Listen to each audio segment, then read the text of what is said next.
Okay, we're just gonna cold open with this one. How you folks doing? I'm doing fantastic, and today has been somewhat of a whirlwind for me.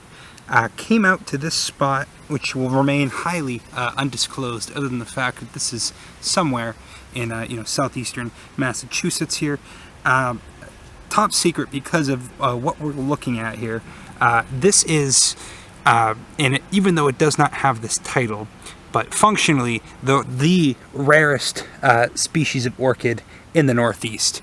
And I'll zoom out in a bit. I had to get really creative on how to frame the shot because this thing is tiny, which is going to come back as a theme. It's gonna play into some other aspects of this plant. Basically, what is functionally happening with this thing. So what you're looking at there, down on the kind of to the bottom right there, you can see you've got a ripening ovary. You've also got some maturing flowers. This is did I even say the name? This is Malaxis bayardii. This is the Appalachian adder's mouth, or Bayard's adder's mouth. We'll go with Appalachian adder's mouth, even though that name also doesn't seem very fitting because we're not in the mountains right now. In fact, this plant is known to inhabit, a very, very rare and threatened type of plant community. Your coastal heathland, your oak pine scrub, your fire-dominated communities, and based on the plants that are growing around here, that's pretty evident. And as we all know, the fire suppression is a huge issue affecting the health of the ecosystems down here in this region of the world and in the other places where this occurs, of which, there are probably 7, 8, 9, maybe up to a dozen sites where this species is known to occur. Surprisingly, the majority of them are right here in Massachusetts. I believe there's an extant site in New York. It was formerly more widespread around Massachusetts too, but New York, maybe down there in the Carolinas somewhere, I think you get it. But it's a highly disjunct distribution around the eastern half of the United States. But as far as I know, maybe those more southern trending populations get up in the mountains, but we're pretty low here. Normally I put the details of the county. I'm not even going to give you the county on this one. You'll have to guess. I'm so sorry. I don't normally do that. Normally I'm perfectly fine telling you where these things are, but just know this is somewhere in southeastern Massachusetts. All right. So this species wasn't even described until 1938, and we're in southeastern Massachusetts here. Do the math. This is pretty much ground zero. It's a very well botanized and it's very well botanized and has had a pretty stable flora for centuries. So 1938 may seem like a long time, but just know that for New England, this plant here, Malaxis bayardii, was relatively recently described. These things are tiny, and just to go back to what I said before about its somewhat limited distribution, it could be more widespread. It's just such a hard to find plant, and it grows in areas that are just really frequently, inundated. This spot right here, I guess this is like an old cart path. It's actually, it's in a pretty dense thicket of forest. There's stuff around here. I can hear cars driving by. This isn't out remote, which is part of the problem of why, of what's going on here. Easy to miss means that it's easy to trample, and to the untrained eye, you might walk by this, you'd have no idea this thing's even an orchid. Probably think it's some type of weird grass or moss or something. And indeed, I saw one a bit further back here with the gentleman, and I'll get into that in a second. Cool story. That did in fact, that one was much worse for where I feel bad. My companion, who I came down in here with, and I knew the spot. I'll just tell the story now. So I come down here, down to this area, get out of my car, get all my camera gear together, and a gentleman who was, just happened to be getting out of his car next to me, looks at me and he goes, "Oh, bayardii?" And I'm like, "Excuse me?" And he's like, "Are you looking for the orchid?" And as a matter of fact, I was. And, think he was a bit hesitant to show me at first, but once I basically led him, or not led him, once it was basically evident we were going to the same spot, we loosened up. We started talking shop. He's an orchid guy. I'm an orchid guy. I know my stuff. He knows his stuff incredibly well. So shout out to that gentleman. I won't say your name. I don't know how private you are, but you were very, very kind, and I feel bad because he didn't keep going. We went to another spot for a minute. There was nothing blooming. We exchanged contact information. We went on our way. I needed to come back just because I didn't want to keep him, and I was gonna, shoot my segment. I showed him my little YouTube videos and stuff. I showed him the Pine Martin video that's about to come out, and he was, I felt bad, and I feel bad again. Because I came back. I went a little bit further down into the woods, or not even in the woods. This isn't really the woods. Went a little bit further down into this like thicket, and I found one, not in full bloom, but in much better shape. I'll show you the one we saw. Okay, so Malaxis bayardii, covered the habitat. I'll show you the co-occurring species in a minute. I'll show you this other cool plant that's growing here another new plant to me that I had never seen before. And I'll get you some more detailed shots of this guy in just a second. It's hard to shoot. It's a little green thing. Luckily, he's in the sun, so at least we get decent resolution. I'll show you the base of the leaf. I'll show you what's going on here anatomically speaking. But just before I do that, so Malaxis, this genus, the adder's mouths as they're called, this is not a small genus. You actually have two other species, much more common, although not really common in the grand scheme of things, species in this genus. You get Malaxis, is it monophylla? I believe Malaxis monophylla and Malaxis uniflora. Monophylla, I hope I'm getting that epithet right, looks kind of nothing like a sir. I mean, it does, but not much. It's got white flowers. The morphology is a bit different. Malaxis uniflora, or unifolia. No, uniflora. Yeah, I'm screwing myself up here. Monophylla and uniflora. Those are the two other ones. So, uniflora looks actually really similar to this, but instead of having... I'll begin the arduous process of kind of zooming out and showing you, some other angles on this. Has a much, shorter inflorescence. It's more squished, more, I don't know what the term would be, acuminate maybe not. I'm not really going to get that hung up on it right now. But as you can see, this thing is tiny. There's its one little leaf. The one we saw, didn't even have the base of the leaf. These get actually browsed by deer, which is somewhat wild to me. There's the inflorescence up top. As you can see, on this apical portion up here. Get my hand out of there. Yeah, you can see there's still some good flowers up there. I believe that's the pollinia up top. I haven't quite figured out, every orchid's a puzzle, gotta remember. I haven't quite figured out what the morphology is on this. I took some good pictures, so maybe I can dissect it a bit later. Not actually dissect it, I'm not gonna hurt this thing, but look at the pictures in greater detail later and figure out in more detail what's going on. But that little knob up at the top there, that does seem to be the pollinia. There was an ant hanging out on this before doing something, but he's he left. Yeah, there's a ripening ovary. So the other one was pollinated too. It had two ripe ovaries on, or two ripening ovaries. So these things are getting pollinated by something. I don't believe these are self-pollinating like so many of these other weird little diminutive northern orchids are. But yeah, so the gene there's that flower. Cool, nice parallel venation. You can see the thing is sheathing around the stem of the inflorescence there. Real tender leaves. I guess the deer really do browse them, which is kind of hilarious, because at any one of the few spots that these grow, I mean, I've only seen two of them today, and I've been here for like a couple hours, and this is not a large site. So like I was saying, the genus Malaxis is not a small genus. It's like over 200 species, like 215 about.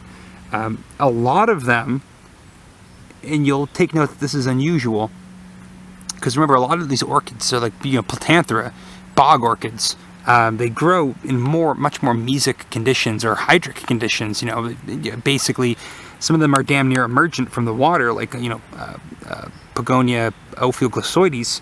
Actually, the leaf kind of reminds me, adder's mouth, adder's tongue. It is kind of doing the same thing that a lot of that adder's tongue does. Pogonia ophioglossaides is a clasping leaf like that, but I digress.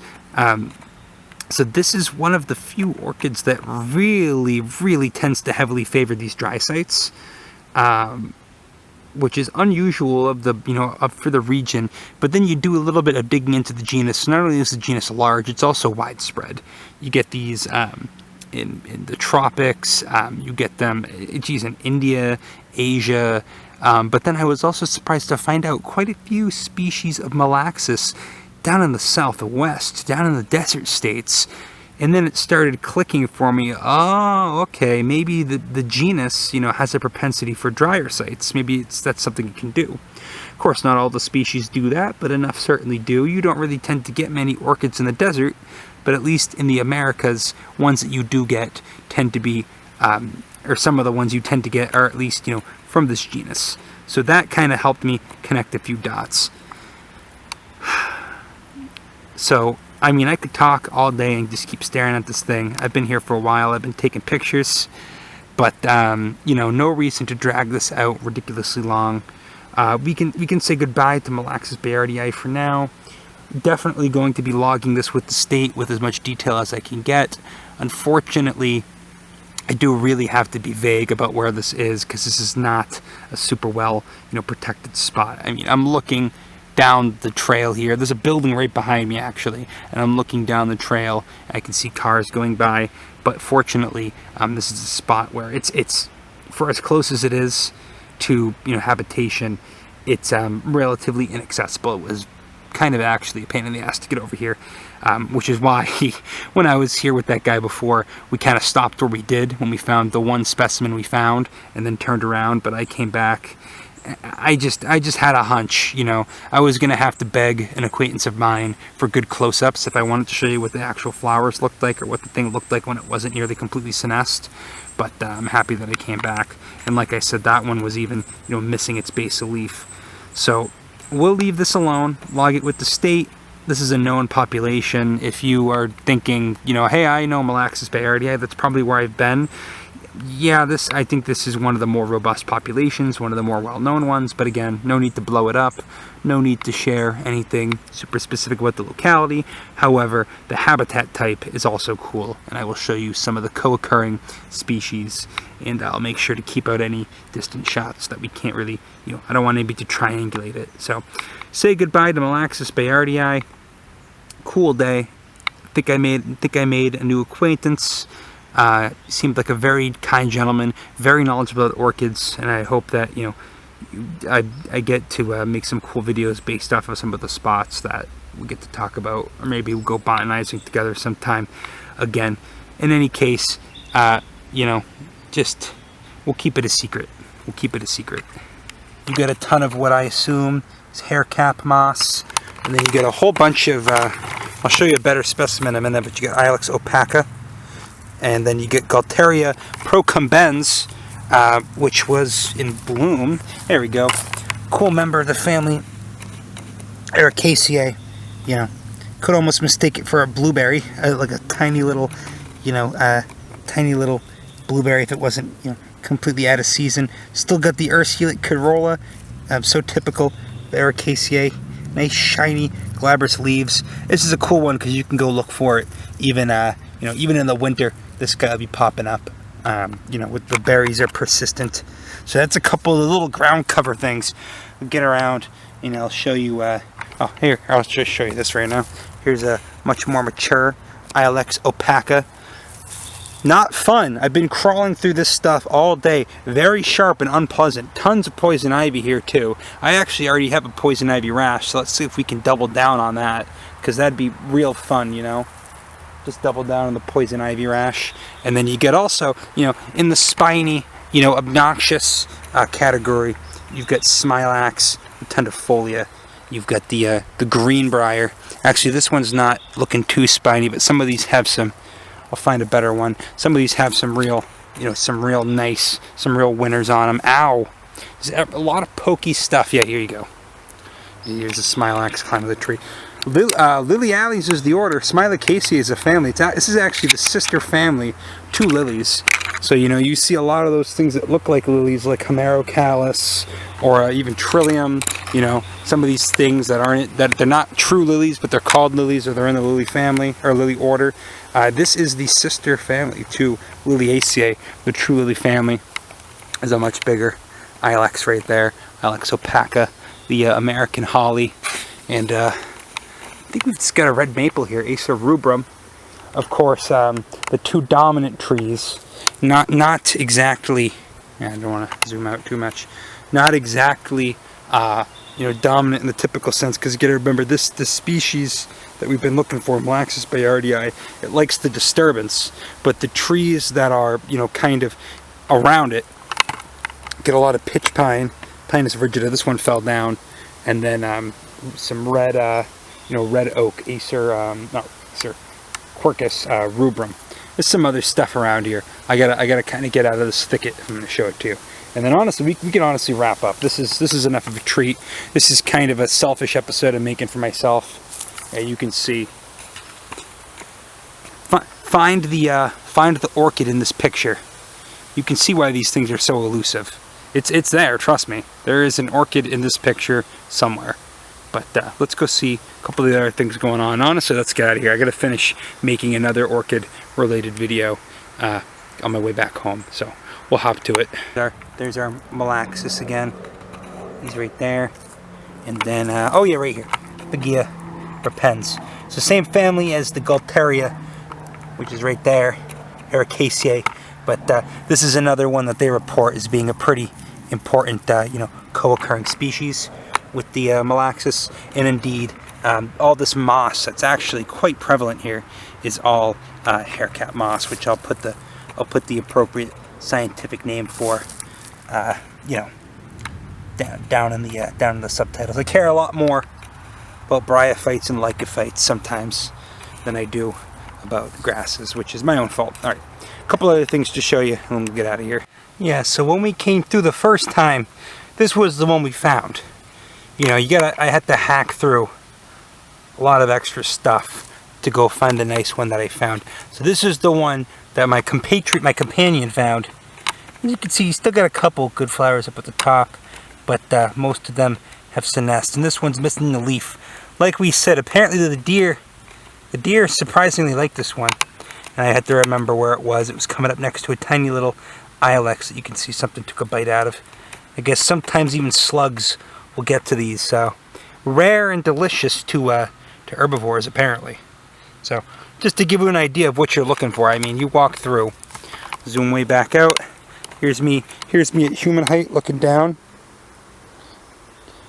That's not going to stick out to you, but these are the types of you know, these are the types of orchids I get really excited for. Just these weird little diminutive little guys. They're freaking awesome because they're such a, it's like a scavenger hunt. You know, I didn't find this one. He found this one, but I'm pretty proud to say that I was able to persevere and go through and locate that other one. But let's, you know, like I keep saying, just a couple more things. Just a couple more things. Sit tight. You're not going anywhere. You're not going anywhere. It's a completely selfish episode. If you're watching this, you're probably like me, obsessed with these rare, tiny little northeastern terrestrial orchids. Oh God, I didn't even come prepared. I didn't even come prepared to talk about what subfamily this is in. Okay, it is an epidendroid. Is that a higher or lower epidendroid? Is it really in there, or is he kind of in there? I'm looking at the Malaxis genus page now. There's some really pretty ones too. Some of these are epiphytic. Oh, I should have known because I had already read last night that some of these are epiphytic. Epidendroideae, Malax. Oh, it has its own subtribe and tribe. Malaxidae. Oh, that's cool. Dendrobiinae. Huh. Dendrobium. Is Dendrobium in that gene? Oh, it's not too distantly related from Dendrobium. Look up Dendrobium. That's a real, you know, that's a real cool and probably much more well known. I'm not even pointing at the thing. Dendrobium is somewhat related to this genus, so you can look that up. That's much more familiar. So just know, epidendroids, most of these are epiphytic, and indeed some of this genus is epiphytic, but all the obviously every single orchid in the Northeast is terrestrial or emergent from water, and this one's no exception. All right, that's enough of that. Okay, so keeping up with the theme of cool monocots, typically most of the stuff we're looking at up here in the Northeast is either in the order Asparagales, which would have, Asparagaceae, which is technically all those Manthemum, although those were used to be in a different family in the same order. Asparagales also has Orchidaceae in it, or Liliales, which is the Liliaceae, Melanthiaceae, the Trilliums are in there. This is one in the order Dioscorales, and I'm gonna. Elytris is the Elytris farinosa. So unicorn root is the common name, colic root. I guess this one's been used in a lot of herbal medicine, or whatever they use for it. I'm not really sure. Likes this type of habitat. Weirdly enough, apparently found in every state east of the Mississippi except for Vermont. Likes the sandy stuff, which explains quite a bit as to why it wouldn't be in Vermont. So Narthechiaceae is the family. Small family, only 35 species and a handful of genera. So Dioscorales is the order. I'm trying to think if there's anything really famous in there. Yams are in that order. I guess back in the day, lilies used to be in this too. So it's a pretty small order of plants. Bromaniaceae, Dioscoraceae, and Narthechiaceae. So, what are you going to do? A lot of the flowers in this order have got this whole tube thing. I'll get in there and I'll show you. Sorry, I'm taking up too much time on this. I should have done more research, but I didn't. I'm afforded the benefit of having Wi-Fi right now, so you're kind of stuck with me explaining everything to you like this. Almost looks like a Spiranthes orchid. That's what we were joking about when we saw this. He had my compatriot had no idea what this was either. Look at those base leaves. I almost thought it was like a scrofe for some reason at first. I didn't really know what to make of it, but no, that's a monocot. Does it smell like anything? I didn't give this bad boy a sniff.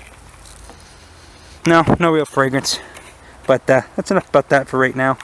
There's another one. These things are pretty tall. I mean, that's a good 2 feet off the ground right there. Real interesting plant. I don't really know how many other species in the order Dioscorales you get here in the Northeast, but it's a small order and it looks to be mostly tropical. So it is what it is. Okay, and right here you can get a feel for. I had to come out a ways, out of the thicket, and get a feel for a few of the tree species, and I guess a couple more of the herbaceous species that you've got going on in this environment, this habitat. We'll start over here with the Quercus rubrum, or rubra, whatever it is, the red oak. All right, you get your Pinus rigida, your pitch pine with the what you got there. You got the 3 needles, right? Pinus rigida's got the 3 needles, 3-needled pine. You got a real nice one in bud right now, but not not open yet. Bloom seems to bloom much later than its cousins. This is a really nice specimen of Rus copalina, the shining sumac or winged sumac. Gets its name because you look at the margins of that rachis there. Got to remember this guy's got the compound leaves. So here's the petiole, and this entire unit here is the leaf. So it's got the, this would be called the rachis, so it's got that winged rachis. Really nice. Not hairless. Well, the leaves are, pretty glabrous. What am I saying? But the rachis is actually kind of hairy, kind of like Rus tayfina, but not nearly as, the whole plant's not nearly as hairy as a Rus tayfina is, the staghorn sumac. Looking down here, listed on the state page itself is one of the co-occurring species with Malaxis bayardii. You get a nice member of Fabaceae. You've got Baptisia tinctoria. You know how I feel about this plant now. One I really slept on for a couple of years. Really fascinating plant. It's fixing the nitrogen down into the soil, doing its thing, doing it pretty well too. And then also, fixing nitrogen into the soil in these types of sandy, burned, blowed down habitats. You've got Comptonia peregrina. and then we've even got some sassafras, albidium in the mix. So I could find you that Baptisia in bloom. I just wanted to show you everything kind of together here on the edge of the woodland. So let me see. I'll show you Baptisia tinctoria in bloom if you're really curious, just because I'm gonna go right by it, and then we'll end up wrapping this up.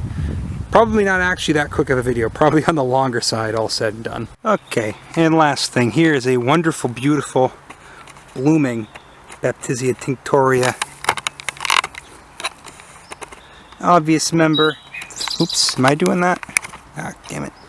Obvious member of the family Fabaceae, obvious P, both with those flowers and with those triphid those tripinnate, I should say, compound leaves there. Real important, member of the successional community. Fixes the nitrogen, stabilizes the soil, and does its job very well, like many of the fabids do.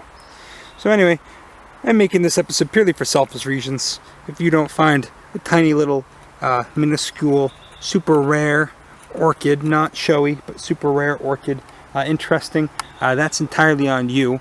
This is pretty much probably my favorite video that I'm going to make all summer. In any case, take it easy, and if I didn't win you over with this one, maybe I'll win you over with the other orchid video that I'm putting together, which is going to have a couple of relatively common but much showier species of orchid in it. In any case, I hope to see you again soon. Take it easy.